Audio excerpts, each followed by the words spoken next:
नमस्कार, मैं विपुल सिंह आप सभी का हमारे इस YouTube channel BHU study capital पर एक बार फिर से हार्दिक स्वागत करता हूं।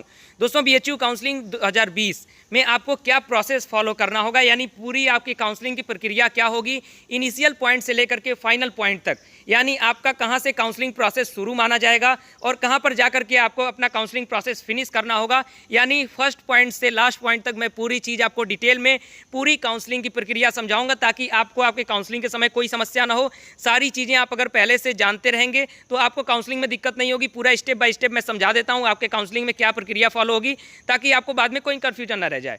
इसके साथ साथ मैं वो इंपॉर्टेंट डॉक्यूमेंट भी बता दूंगा कि आपके काउंसलिंग के समय कौन कौन से इंपॉर्टेंट जो डॉक्यूमेंट्स हैं वो लगने वाले हैं। यानी ये वीडियो पूरी तरह से आपके काउंसलिंग के लिए फुल डिटेल्ड वीडियो है। इस वीडियो को देखने के बाद आपको कहीं और किसी चीज़ के लिए ज़रूरत नहीं पड़ेगी। पूरा आपको काउंसलिंग प्रोसेस समझ में आ जाएगा, पूरा आपको अपना एडमिशन प्रोसेस समझ में आ जाएगा। आइए शुरू करते हैं इस वीडियो को। पूरी बीएचयू यूजी हो या फिर पीजी हो, काउंसलिंग प्रक्रिया, काउंसलिंग प्रोसेस एंड डॉक्यूमेंट, महत्वपूर्ण जानकारी बीएचयू एडमिशन 2020 के लिए बहुत ही महत्वपूर्ण वीडियो। 2 पॉइंट में मैं बात करूंगा। सबसे पहले बताऊंगा काउंसलिंग प्रोसेस क्या होगा स्टेप बाय स्टेप। ये आपके स्क्रीन पर जो शो कर रहा है, ये जो पॉइंट लिखे हुए हैं, मैं इसे एकदम डिटेल में आपको एक्सप्लेन करके एक एक पॉइंट को समझाऊंगा। उसके बाद दूसरे स्टेप में मैं बताऊंगा आपको क्या क्या डॉक्यूमेंट्स लगने वाले हैं। तो आइए शुरू करते हैं। सबसे पहला जो मैं आपको बताऊँ कि आपका काउंसलिंग प्रोसेस सबसे पहले जानना है कि शुरू कब होगा। तो काउंसलिंग प्रोसेस आपका रिजल्ट आने के बाद, बीएचयू ने कहा है कि सितंबर के लास्ट वीक या फिर अक्टूबर के फर्स्ट वीक में आपका जो रिजल्ट है बीएचयू एंट्रेंस एग्जाम 2020 का, वो आ जाएगा। जब आपका बीएचयू एंट्रेंस एग्जाम 2020 का रिजल्ट आएगा, उसके लगभग 7 से 10 दिन के बाद आपके काउंसलिंग की प्रक्रिया शुरू हो सकती है, ऐसा बीएचयू का मानना है। और ऐसा माना जाता है कि जैसे आपका रिजल्ट आएगा उसके 7 से 10 दिन के बाद आपकी काउंसलिंग की प्रक्रियाएं शुरू होती हैं। सामान्यतः ऐसा ही होता है, हो सकता है 2 दिन आगे हो जाए, 2 दिन पीछे हो जाए। जैसे ही उस पर अपडेट आएगी मैं आपको अपडेट करता ही रहूँगा, इसलिए उसके लिए आपको परेशान नहीं होना है। जब आपका काउंसलिंग प्रोसेस का डेट आ जाएगा कि आपकी काउंसलिंग इतने डेट को होने वाली है, उसके बाद आपके पोर्टल पर एक काउंसलिंग का बॉक्स बन जाएगा। जैसा कि कई पॉइंट आपके पोर्टल पर बनते हैं, जब आप अपना लॉगिन करते हैं आप अपने ईमेल आईडी और पासवर्ड के साथ, तो उसके बाद आपके सामने जो पोर्टल खुलता है, उस पोर्टल में जब आप देखते हैं तो कई चीज़ें होती हैं, सेंटर चेंज, रजिस्ट्रेशन फॉर्म, सारी चीज़ें पहले से बनी हुई हैं। तो आपको नीचे उसमें एक बन करके आएगा काउंसलिंग के लिए। उसमें जब आप क्लिक करेंगे तो अगर आप कट ऑफ के अंदर होंगे तो आपका एक कॉल लेटर आता है। सबसे पहला काम आपके काउंसलिंग का प्रोसेस शुरू कहाँ से होता है, आपको एक कॉल लेटर इशू होगा। कॉल लेटर किसको इशू होगा? जो कट ऑफ के अंदर होंगे, जिनका हो सकता है मेन कैंपस में हो, उनको पहले कॉल लेटर मिलेगा। एफिलिएटेड कॉलेज का हो सकता है कुछ दिन बाद इशू हो, इसलिए उसके लिए आप परेशान नहीं होंगे। जिसका कॉल लेटर जब आएगा वहीं से आप अपना मानेंगे कि आपको काउंसलिंग के लिए बुलावा पत्र बीएचयू के द्वारा भेजा जा रहा है, यानी आपके लिए काउंसलिंग के लिए बुलावा पत्र है। ये मैं आपको क्लियर कर दूं, यानी जिनका कॉल लेटर आ गया वो काउंसलिंग के लिए एलिजिबल हैं, बीएचयू काउंसलिंग के लिए एलिजिबल हैं, लेकिन एडमिशन के लिए एलिजिबल हैं ऐसा मैं बिल्कुल नहीं कह रहा हूँ। यानी आपको काउंसलिंग के लिए बुलाया जा रहा है, ऐसा नहीं है कि आपको काउंसलिंग के लिए बुलाया गया तो एडमिशन भी दिया जा रहा है, क्योंकि जो संख्या होती है वो लगभग 3 से 4 संख्या बुलाई जाती है काउंसलिंग में। इसलिए ऐसा नहीं सोच लेंगे कि मेरे पास काउंसलिंग लेटर आ गया तो मेरा एडमिशन भी हो जाएगा। इसलिए आपको प्रोसेस जरूर फॉलो करना होगा, लेकिन काउंसलिंग लेटर, कॉल लेटर आने का मतलब ये नहीं हुआ कि एडमिशन लेटर है ये। दूसरा प्रोसेस क्या होगा, जब आपके पास कॉल लेटर आ गया, आप सारी चीज़ें उसमें पढ़ लेंगे, पूरे रूल्स एंड रेगुलेशंस, क्या नियम है, शर्तें हैं, सारी चीज़ें उसमें लिखी रहती हैं डिटेल में। उसके बाद हमें क्या प्रोसेस फॉलो करना होगा, उसके बाद हमें भरना होगा प्रेफरेंस एंट्री फॉर्म। हमारे सामने प्रेफरेंस एंट्री फॉर्म का एक पोर्टल खुलेगा। जैसा कि मैं आपको बीए आर्ट्स या सोशल का बता सकता हूँ, बहुत सारे सब्जेक्ट कॉम्बिनेशंस हैं या फिर अन्य सब्जेक्ट में भी बने हुए हैं। सारी चीज़ें जब आपका पोर्टल खुलेगा तो आपको सारी चीज़ें समझ में आएंगी जब काउंसलिंग का पोर्टल आपका खुल जाएगा। उसमें आपको प्रेफरेंस एंट्री भरना होगा। जैसे मान लीजिए किसी को अपना इंग्लिश ऑनर्स लेना हो, हिंदी लेना हो, एएससी लेना हो, किसी का ज्योग्राफी ऑनर्स हो, तो ये सारी चीज़ें, बहुत सारे कॉम्बिनेशन होते हैं, तो आपको कॉम्बिनेशन भरना होगा।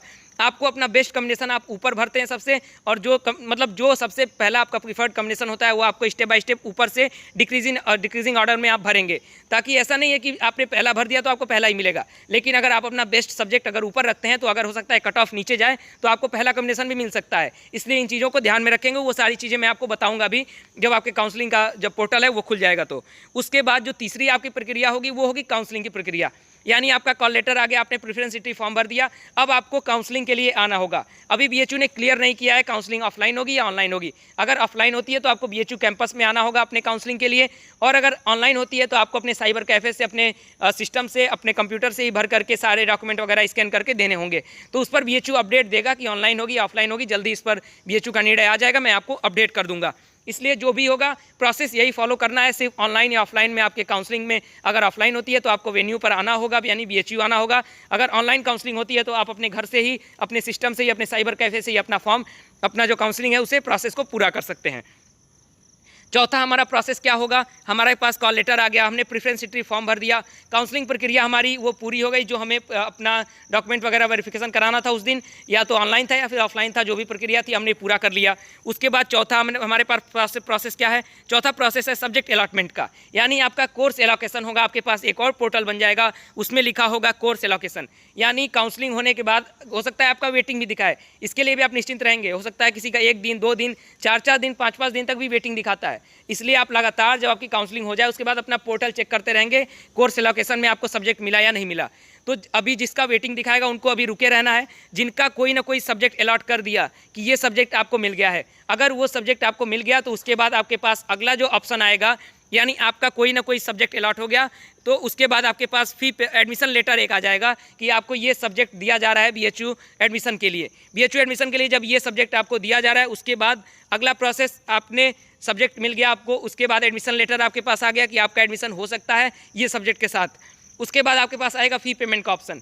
फ़ी पेमेंट का ऑप्शन आने के बाद आपको लगभग 24 घंटे की डेडलाइन दी जाती है कि आप इतने समय तक अपना फ़ी पेमेंट कर दें, तब आपका एडमिशन डन होगा। उसके बाद आपको अपना जो पेमेंट है वो ऑनलाइन करना होगा या फिर ई चालान करके भी कुछ प्रोसेस होता है, यानी चालान जैसा किया जाता है उसके अनुसार भी होता है, यानी आपके पास कई प्रोसेस होते हैं फ़ी पेमेंट के लिए, यानी घुमा फिरा करके आपको फ़ी पेमेंट करना होगा। एडमिशन लेटर आने के बाद आपको फ़ी पेमेंट करना होगा। फ़ी पेमेंट करने के बाद एक तरह से आपका जो एडमिशन है वो प्रोविजनली डन माना जाता है, यानी एक बार आपने फ़ी पेमेंट कर दिया तो आपका एडमिशन हो गया।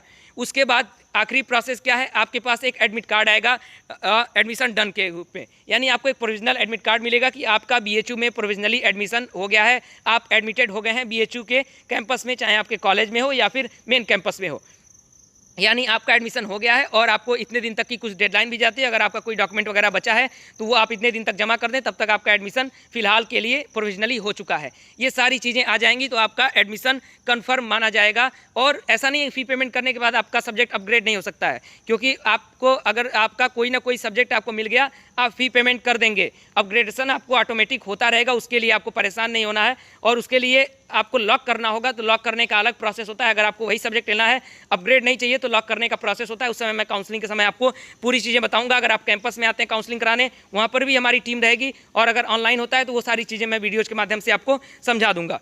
यानी हमारा कॉल लेटर आया, हमने प्रेफरेंस हिस्ट्री फॉर्म भरा, काउंसलिंग के दिन हमारा जो प्रोसेस हुआ, उसके बाद हमारा कोई ना कोई सब्जेक्ट अलॉट हुआ, एडमिशन लेटर आया कि मेरा ये सब्जेक्ट अलॉट हो चुका है। उसके बाद हमारे पास फ़ी पेमेंट करने के लिए हमें डेडलाइन दी जाएगी, इतने दिन तक हमें, इतने समय तक 24 घंटे के अंदर हमें फ़ी पेमेंट करना होगा। एक बार हमारा फ़ी पेमेंट हो गया, उसके बाद हमारे पास प्रोविजनल एडमिट कार्ड आ जाएगा, यानी हमारा BHU में एडमिशन हो गया। एकदम खुशी खुशी पूरा एंजॉय कीजिए, आपको BHU में एडमिशन मिल चुका है, यानी आपका ये पूरा प्रोसेस फॉलो हो गया काउंसलिंग का।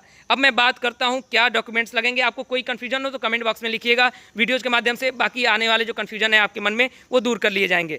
अब मैं बात करूंगा क्या डॉक्यूमेंट्स लगेंगे BHU काउंसलिंग 2020 में, चाहे वो UG के छात्र हों या फिर PG के छात्र हों, उनको भी मैं डिटेल में बता देता हूं ताकि आपको कोई भी कन्फ्यूजन न रह जाए। उससे पहले मैं बता दूं कि आपके जो जूनियर्स हों, जो BHU की तैयारी कर रहे हो, तो BHU एंट्रेंस एग्जाम 2021 के लिए पूरा कोर्स चलाया जाएगा BHU स्टडी कैपिटल हमारे इस चैनल पर। और ज़्यादा जानकारी के लिए अपने जूनियर्स को सलाह दे दीजिए कि चैनल को सब्सक्राइब करके बेल आइकन प्रेस करके रखें, और जैसे ही इस पर डिटेल होगी, आगे क्या प्रोसेस फॉलो करना होगा, अगली तैयारी के लिए गाइडेंस किस प्रकार से मिलेगी, सारी चीज़ें हमारे इस चैनल पर मिलती रहेंगी।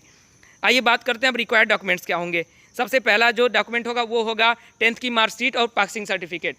पासिंग सर्टिफिकेट कुछ बोर्ड्स में आपके मार्कशीट में ही एडेड होता है, कुछ में अलग होता है, तो जैसा जिसका होगा वैसे लेकर के आना होगा। 12th की मार्कशीट प्लस पासिंग सर्टिफिकेट, इसमें भी वही प्रोसेस है।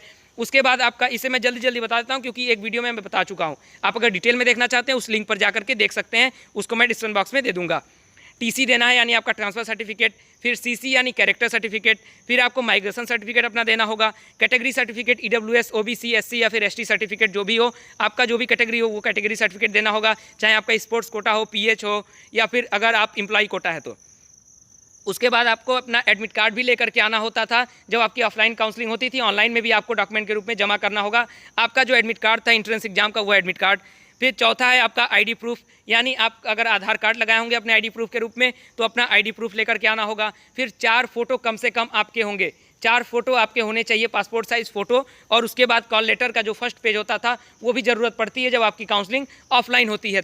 तो फिलहाल ये डॉक्यूमेंट्स हैं और लगभग सारे डॉक्यूमेंट का आपको कम से कम 4 कॉपी रखना होगा, क्योंकि कई जगहों पर जमा होती है, इसलिए 4 फोटो और 4 कॉपी रखिएगा, 4 जीरोक्स कॉपी सारे डॉक्यूमेंट्स का। इसलिए ये सारी चीज़ें मैं आपको एकदम डिटेल में समझा दे रहा हूँ ताकि आपको काउंसलिंग प्रोसेस में कोई समस्या ना आए। काउंसलिंग प्रोसेस आप समझ गए, एक बार और देख लीजिए। कॉल लेटर आपको लेकर के आना, यानी कॉल लेटर आपका आया, काउंसलिंग सबसे पहले रिजल्ट आया, फिर रिजल्ट आने के बाद आपके काउंसलिंग की डेट आई, काउंसलिंग का पोर्टल बना, काउंसलिंग के पोर्टल में जो आप कट ऑफ में अगर आप आते हैं तो आपका कॉल लेटर आएगा। कॉल लेटर आने के बाद आपको प्रेफरेंस एंट्री फॉर्म भरने का चांस मिलेगा, यानी आपको अपना प्रेफरेंस भरना होगा, कौन सा सब्जेक्ट लेना है, कौन सा सब्जेक्ट पहले लेना है, कौन सा सब्जेक्ट आपको नीचे रखना है। उसके बाद आपका काउंसलिंग होगा, चाहे ऑफलाइन हो चाहे ऑनलाइन हो। सब्जेक्ट अलॉटमेंट होगा, यानी कोर्स एलोकेशन में आपको कोई ना कोई सब्जेक्ट जब मिल जाता है या तो वेटिंग दिखाएगा, हो सकता है कुछ दिन बाद क्लियर हो। उसके बाद एडमिशन लेटर आएगा कि आपको ये सब्जेक्ट मिल गया है। उसके बाद आपको अपना फ़ी पेमेंट करना होगा, डेडलाइन आपको दी जाती है, उसी डेडलाइन के अंदर ही आपको फ़ी पेमेंट करना होगा, नहीं तो एडमिशन कैंसिल हो जाएगा, ये स्पष्ट बता रहा हूँ। उसके बाद अगर आप फ़ी पेमेंट कर देते हैं, आपका एडमिशन डन हो जाएगा, आपको एक प्रोविजनल एडमिट कार्ड मिल जाएगा आपके एडमिशन का। यहाँ पर आपका एडमिशन फाइनल हो गया। उसके बाद आपको BHU में आकर के आगे के प्रोसेस करने होंगे, वो सारी चीज़ें वीडियोज़ के माध्यम से आपको मिलती रहेंगी। उसके बाद डॉक्यूमेंट में मैंने आपको बता दिया 10th की मार्कशीट, पासिंग सर्टिफिकेट, 12th की marksheet, passing certificate, transfer certificate, character certificate, migration certificate, category certificate, admit card और ID proof, 4 photo passport size और कॉल लेटर, ये सारे रिक्वायर्ड डॉक्यूमेंट्स हैं। और वो जो मैंने आपको ऊपर बताया वो प्रोसेस था जो आपको फॉलो करना था अपने काउंसलिंग में। तो फिलहाल इस वीडियो में इतना ही। BHU से रिलेटेड, BHU एडमिशन 2020 से रिलेटेड कोई भी क्वेरी हो तो कमेंट बॉक्स में लिखिए। इसके साथ साथ 2021 की तैयारी अगर जिन्हें भी करनी है, आपके जूनियर्स को या फिर आपके बैचमेट में भी कोई अगर BHU इंट्रेंस एग्जाम इस बार न दिया हो या फिर प्रदर्शन खराब हो, तो बिल्कुल निश्चिंत रहना है, 2021 में हम जरूर क्रैक करेंगे BHU। बस साथ में बने रहिएगा, BHU स्टडी कैपिटल के साथ पूरी गाइडेंस आपको मिलती रहेगी। इस बार BHU स्टडी कैपिटल सबसे अच्छे तरीके से आपको गाइडेंस देगा और सबसे अच्छे तरीके से आपको कोर्स में गाइड किया जाएगा ताकि आप इंट्रेंस एग्जाम जरूर क्लियर करें। फिलहाल इस वीडियो में इतना ही, बहुत बहुत धन्यवाद।